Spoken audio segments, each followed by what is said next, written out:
అందమైన రాక్షసుడు. సీత ఎంతో అందంగా ఉంటుంది. మనసు కూడా ఎంతో మంచిది.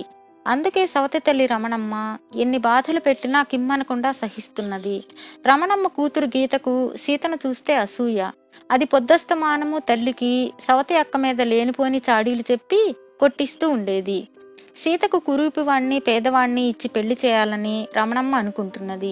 ఎవరో చెప్పగా అలాంటి సంబంధం ఉన్నదని విని ఆహ్వానం పంపింది. అది చేరవలసిన వాళ్లకు కాక మరొకరికి చేరడంతో ఇంటికి వచ్చిన వరుణ్ణి చూస్తే చాలా అందంగా ఉన్నాడు. పైగా అతడు చాలా భాగ్యవంతుడని కూడా తెలిసింది. వెంటనే రమణమ్మ పెళ్లి చూపులకు సీతకు బదులు గీతను చూపించింది. వరుడికి అమ్మాయి నచ్చినట్లే కనబడింది. ఇంతలో మంచినీళ్లు తీసుకుని అక్కడికి వచ్చిన సీతను వరుడు చూడనే చూశాడు. అంతే, ఆ పిల్లనే పెళ్లి చేసుకుంటానని ఖచ్చితంగా చెప్పేశాడు. రమణమ్మ సీత గురించి అతడికి తను కల్పించిన ఎన్నో చెడ్డ విషయాలను చెప్పింది. పెళ్లి కొడుకు ఆమె మాటలనేమీ పట్టించుకోకుండా నేను సీతనే పెళ్లి చేసుకుంటా అన్నాడు. ఆలోచించి ఏ విషయమో కబురు పెడతానని చెప్పి పెళ్లివారిని పంపింది రమణమ్మ. ఈ జరిగిన దానికి రమణమ్మకు వచ్చిన ఉక్రోషం అంతా ఇంతా కాదు. ఆమె గీతతో, ఇది మన ఇంట్లో ఉండగా నీకు పెళ్లి కాదు. ఈ రాత్రి దీని మొహం మీద వేడివేడి నూనె పోసేస్తాను. దాంతో దీని అందం నాశనం అవుతుంది అన్నది.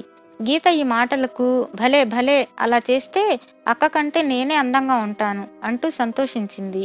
ఈ మాటలు సీత విన్నది.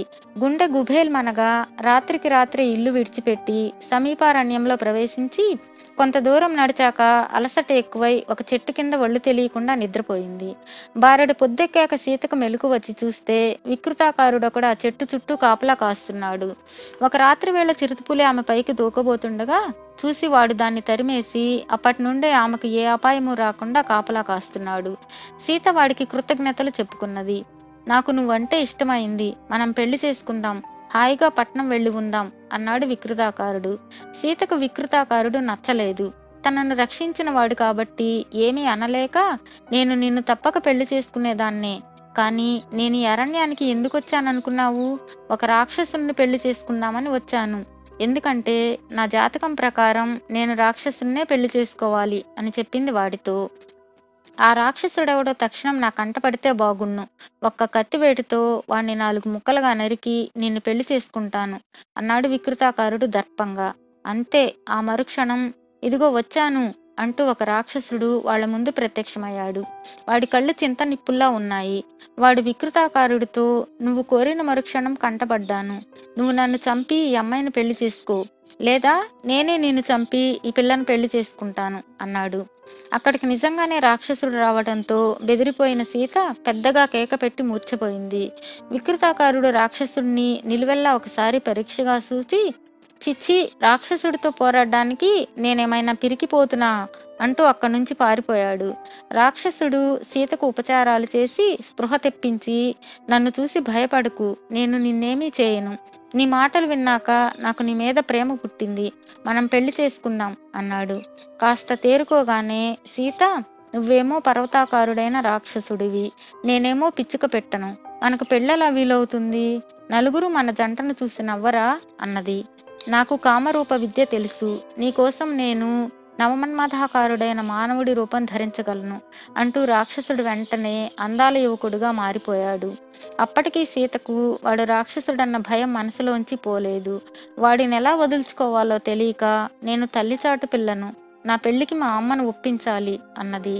రాక్షసుడు సరేనని సీతను తీసుకుని ఆమె ఊరికి బయలుదేరాడు. సీత వేగంగా నడవలేకపోతున్నదని ఆమెను భుజాల మీద కూర్చోబెట్టుకుని సునాయాసంగా మోస్తూ ఒక్క పరుగున ఆమె ఇంటికి చేరాడు. సీత చప్పున రాక్షసుడు భుజాల నుంచి దిగి ఇంట్లోకి వెళ్ళి, పిన్ని, వాడెవడో రాక్షసులు లాంటి వాడు నన్నే పెళ్లాడతానని నా వెంట పడ్డాడు, నన్ను రక్షించు అంటూ రమణమ్మకు చెప్పుకున్నది. సవతి తల్లికి రాక్షసులు కూడా భయపడతారని సీత నమ్మకం. రమణమ్మ ఆ మాటలు వినకుండా వెంటనే సీత జుట్టు పట్టుకుని, రాత్రంతా చెప్పకుండా ఎక్కడికి పోయావే అంటూ గద్దించింది. అంతలో రాక్షసుడు ఇంట్లోకి ప్రవేశించి అది చూసి, ఏ ముసల్దానా, సీతను విడిచిపెట్టు, ఆ పిల్ల ఒంటి మీద ఈగ వాలినా నిన్ను ఈగను నలిపినట్లు నలిపేస్తాను అన్నాడు. రమణమ్మ హడలిపోయి సీతను విడిచిపెట్టి రాక్షసుడి వంక చూసి, ఎవరు నువ్వు? నా ఇంట్లో అడుగుపెట్టి నన్నే బెదిరిస్తున్నావు అన్నది. నేను నీ కూతురు సీతను ప్రేమించాను. మా పెళ్లికి నీ అనుమతి కావాలి. అందుకు నువ్వేం చెబితే అది చేస్తాను అన్నాడు రాక్షసుడు. వాడు రాక్షసుడని తెలియకపోవడం వల్ల రమణమ్మ ఆ యువకుడి రూప సౌందర్యానికి ముగ్ధురాలై, నువ్వు నా కూతురి గీతను పెళ్లి చేసుకోరాదు, అప్పుడు నేనే నువ్వు చెప్పినట్టు వింటాను అన్నది.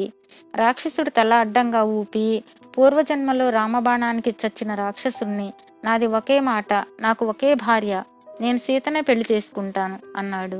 అన్నింటికీ నీ ఇష్టం కుదరదు. నేను 3 పనులు చెబుతాను. అవి చేయగలిగితే నీ పెళ్లి నీ ఇష్ట ప్రకారం జరుగుతుంది, లేకుంటే నా ఇష్ట ప్రకారం, సరేనా అన్నది రమణమ్మ.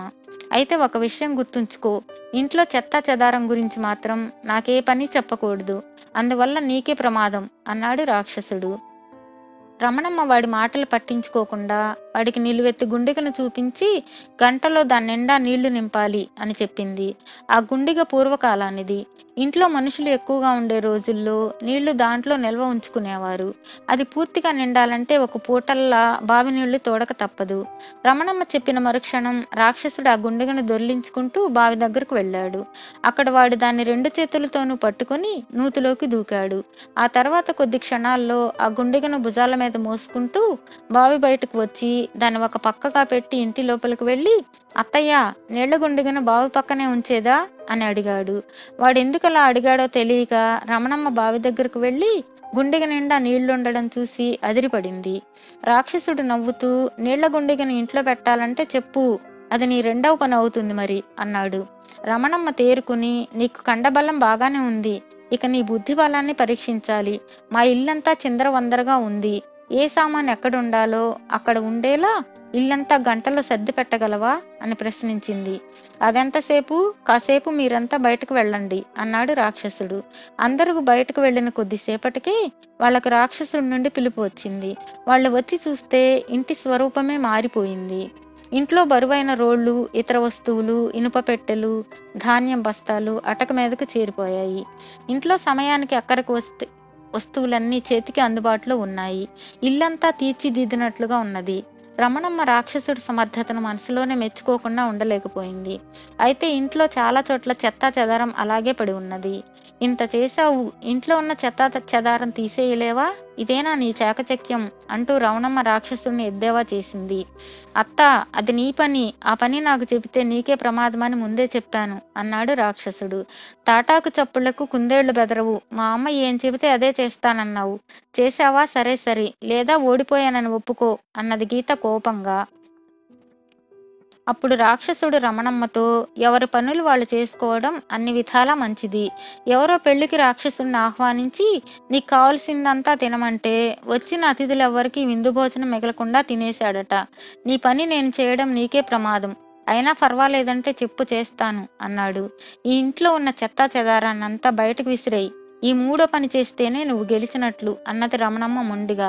దానికి రాక్షసుడు తమాషాగా నవ్వి, నా దృష్టిలో ఈ ఇంట్లోని చెత్తా చెదారం నువ్వు నీ కూతురే అంటూ ఇద్దరిని చెరో చేత్తో పట్టుకుని దూరంగా విసిరేసి సీతతో, నే విసిరిన విసురుకు వాళ్ళిద్దరూ అలా గాలిలో రివ్వుమంటూ పోయి ఎక్కడో పడి ప్రాణాలు విడిచే ఉంటారు. ఒకవేళ బ్రతికున్నా ఇక ఈ జన్మకి ఇక్కడికి రారు అన్నాడు.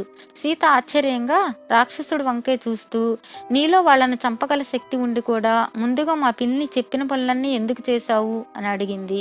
రాక్షసుడు ఒక క్షణం మౌనంగా ఊరుకుని, నాకు నువ్వంటే ఇష్టం, నువ్వు మీ అమ్మ అనుమతి లేనిదే నన్ను చేసుకోను అన్నావు. నీకోసం నేను వాళ్ళు చెప్పిన పనులన్నీ చేశాను. అలా చేస్తూనే చెత్తా చెదారం గురించి వాళ్లను ముందుగానే హెచ్చరించాను. మూర్ఖులు, దుర్మార్గులు ముందుగా హెచ్చరించినా తమకు వచ్చే ప్రమాదాన్ని తప్పించుకోలేరని నాకు తెలుసు. అందుకే వాళ్ళ నోటితోనే నా చేతిలో వాళ్ళు అంతమయ్యేలా అడిగించాను. అర్థమైందా అన్నాడు.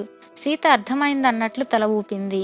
మనిషి అయిండి తన ముఖం మీద మరిగే నూనె పోద్దామనుకున్న సవతి తల్లితో అన్నేళ్లు జీవించిన తన కోసం ఏదైనా చేయగల శక్తివంతుడైన రాక్షసుడికి భయపడడం అవివేకమని గ్రహించిన సీత అందమైన యువకుడిగా మారిన రాక్షసుణ్ణి నిస్సంకోచంగా పెళ్లి చేసుకుని కలకాలం సుఖంగా జీవించింది.